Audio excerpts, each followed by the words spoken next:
এই দেখো আঙ্কেল আন্টিরা, এখানে হচ্ছে ভাত গরম। এই যে আমার মা রান্না করছে।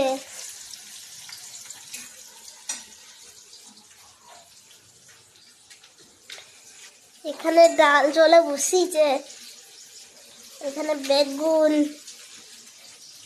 শাক, আরো অনেক কিছু, লঙ্কা, আলু কুচি, গাজর কুচি, বাঁধাকপি কুচি, ফুলকপি, আলু, টমেটো। তোমরা কে কে নবান খাবে চলে এসো। চলে এসো। এই যে ধনেপাতা, আলু ভাজা, এগুলো সব ভাজা হবে। আর এই যে কাঁচা মাছ, এইখানে এইটা না মানে রান্না হবে।